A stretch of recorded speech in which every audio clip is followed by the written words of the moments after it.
subscribe supaya video saya selanjutnya teman-teman tidak ketinggalan. Terima kasih, langsung saja. Check it out.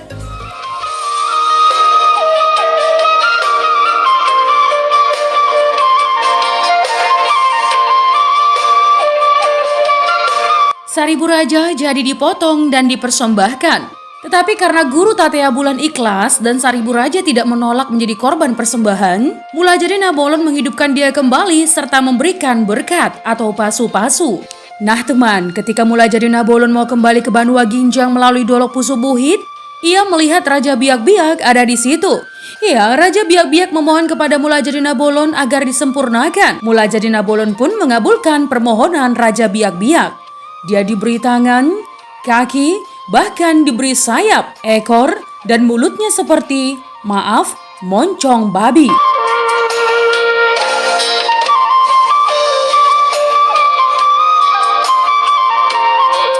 Pada saat itu Mula Jadi Nabolon berkata, "Walau bentuk tubuhmu tidak sempurna seperti manusia biasa, tetapi kamu punya keistimewaan. Tidak akan pernah tua, tidak akan mati, dan kamu akan menjadi perantara manusia yang akan memberikan persembahan kepadaku. Kuberi kamu gelar Raja Hatorusan, atau juga Raja Uti." Nah teman, dengan kemampuannya, Raja Biak-Biak atau Raja Miok-Miok atau Raja Gumeleng-Geleng atau Raja Hatorusan atau Raja Uti dapat pergi kemanapun sesuka hatinya. Namun pada awalnya, dia pulang ke Cianjur mula-mula.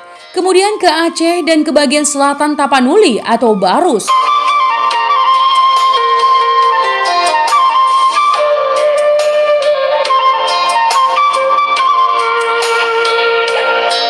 Ya, telah disebutkan di atas bahwa Tuan Seribu Raja lahir kembar dampit dengan si Boru Pareme. Di kemudian hari, rasa cinta tumbuh di antara keduanya dan mereka pun melakukan perkawinan incest atau cinta terlarang. Inilah mungkin salah satu peringatan bagi masyarakat Batak sekarang, teman. Apabila mempunyai anak yang lahir kembar dampit, selalu dipisahkan pengasuhannya. Ya, agar tidak terjadi sebagaimana antara Tuan Seribu Raja dengan si Boru Pareme. Dari perkawinan antara Tuan Seribu Raja dengan si Boru Pareme, lahirlah seorang anak laki-laki yang kemudian diberi nama si Raja Lontung. Ya, si Raja Lontung lahir di tengah hutan rimba yang belum pernah didatangi manusia karena si Boru Pareme dibuang oleh saudaranya karena malu dengan perbuatannya. Di hutan, si Boru Pareme bertemu dengan Babiat si Telpang, seekor harimau, di mana ketika itu si Boru Pareme menolong harimau mengambilkan tulang yang tersangkut di mulut harimau itu. Dan mulai saat itu, Babiat si Telpang turut dalam menjaga si Boru Pareme hingga lahirnya Raja Lontung sampai besar.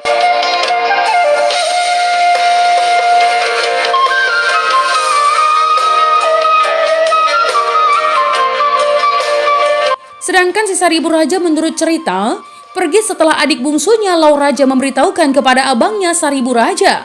Ya, kalau abangnya Limbong Mulana dan segala raja berniat membunuhnya karena telah melakukan hal yang dianggap tidak pantas. Tahu tidak teman, Tuan Seribu Raja adalah orang yang tidak betah berdiam diri di suatu tempat. Dia selalu berkelana dari satu daerah ke daerah lain dan di daerah baru itu beberapa kali ia menikah lagi. Iya teman, Nyai Manggiring Laut. Salah satu istrinya dikatakan adalah manusia pelihara lembu atau Homang. Dari perkawinannya dengan Nyai Manggiring Laut lahirlah si Raja Borbor. Setelah anaknya lahir, Tuan Seribu Raja membawa mereka ke suatu tempat di luar Cianjur mula-mula. Tempat itu sekarang dikenal dengan nama Pari Sabungan. Ya, sampai saat ini masih ada kontroversi di antara keturunan Tuan Seribu Raja, teman. Siapa yang lebih dahulu lahir antara si Raja Lontung dan si Raja Borbor? Kalau dalam sejarah dan Tarombo Borbor Marsada, yang lebih duluan lahir adalah si Raja Borbor. Konon teman, menurut cerita, sewaktu Nyai Manggiring Laut mengandung, si Boru Pareme datang menggoda saudaranya, Tuan Seribu Raja. Dan terjadilah hubungan terlarang. Di lain tempat atau di daerah baru sekarang, Tuan Seribu Raja juga mempunyai istri yang tidak jelas diketahui asal-usulnya. Sebagian mengatakan putri Tamil, sebagian lagi mengatakan keturunan harimau. Dari perkawinannya lahirlah anak laki-laki yang dinamai Raja Galeman atau digelari juga dengan si Babiat. Dari cerita di atas, jelaslah bahwa keturunan Tuan Seribu Raja ada 3 orang teman. Lontung, Borbor, dan si Babiat. Dari ketiga orang tersebut di kemudian hari, berkembang marga-marga yang sekarang kita kenal dengan kumpulan marga. Nyai Marata, Borbor Marsada, dan Lontung Marsada.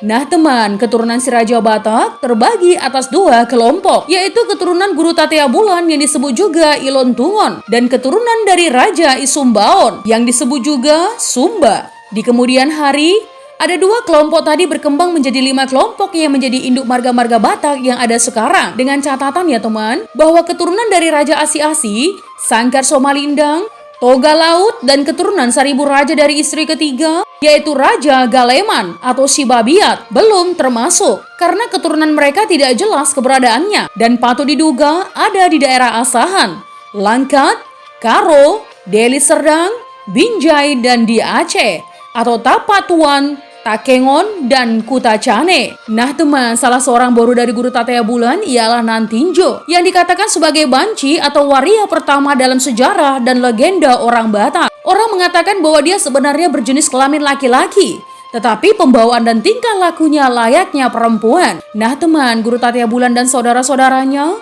memaksa dia supaya berumah tangga. Pada mulanya Nantinjo masih bisa memberi alasan teman, tetapi kemudian di belakang hari, dia tidak bisa lagi mengelak anjuran dan paksaan abangnya. Dia masih berusaha untuk menolak dengan meminta Sinamo sebanyak 1 perahu penuh emas, dengan harapan tidak ada yang sanggup memberikannya. Ternyata dia keliru teman. Ya, ada saja orang yang datang melamar dia dengan Sinamo sebanyak yang dia minta. Nantinjo tidak bisa mengelak. Dia pun dibawa oleh suaminya menyeberangi danau ke tempat mertuanya. Di perjalanan Nantinjo berpikir bahwa sesampai di tempat mertuanya dunia akan geger.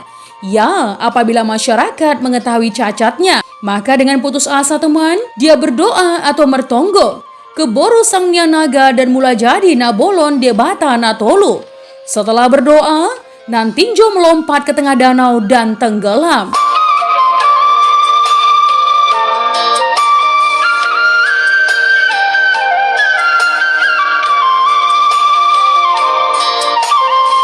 Si Boru Biding Laut.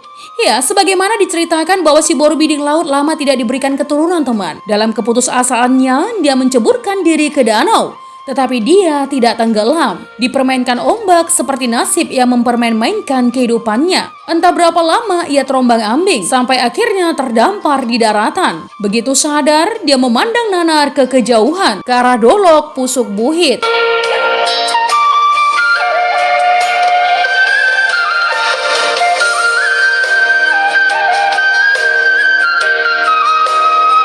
Tuan Sori Mangaraja mempunyai 3 orang istri. 2 diantaranya adalah putri Guru Tatea Bulan, yaitu si Boru Anting Haumasan dan si Boru Sinta atau Sanggul Haumasan. Kalau zaman kekinian tentunya itu terlarang ya teman, karena dia mengambil istri dari putri bapak tuanya.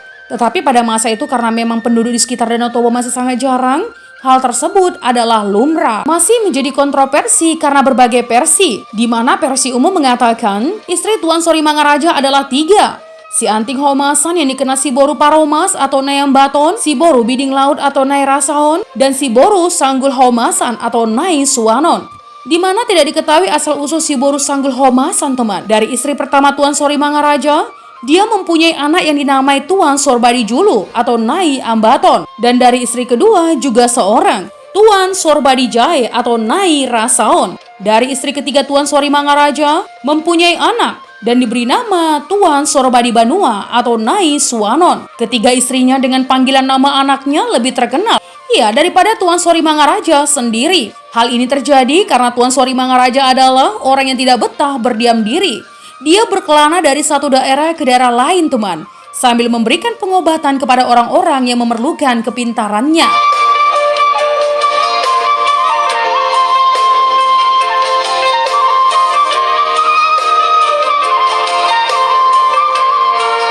Anak Tuan Sori Mangaraja, si Ambaton dan si Suwanon tumbuh berkembang tanpa pengasuhan ayahnya. Demikian juga dengan si Rasaon, yang kemudian dilahirkan dari rahim si Boru Anting Haumasan. Ya, mereka tumbuh menjadi pemuda yang mandiri. Maka ketika ada yang bertanya siapa pemuda-pemuda yang gagah tersebut, maka yang lain selalu menjawab, anaknya Nai Ambaton.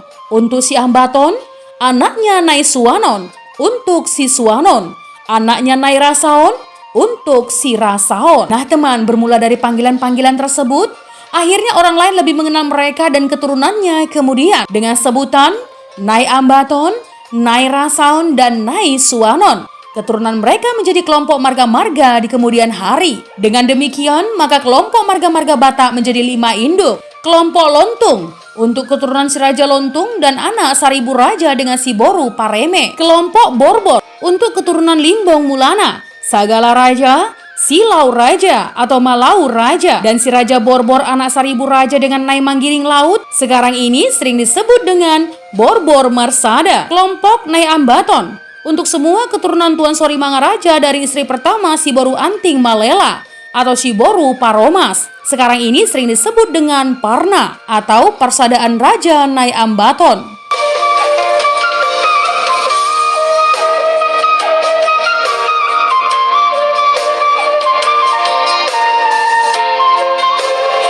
Kelompok Nyai Rasaon untuk semua keturunan Tuan Sori Mangaraja dari istri kedua si Boru Anting Homasan yang adalah adik kandung si Boru Paromas. Kelompok Nyai Suwanon untuk semua keturunan Tuan Sori Mangaraja dari istri ketiga si Boru Sinta atau Sanggul Homasan.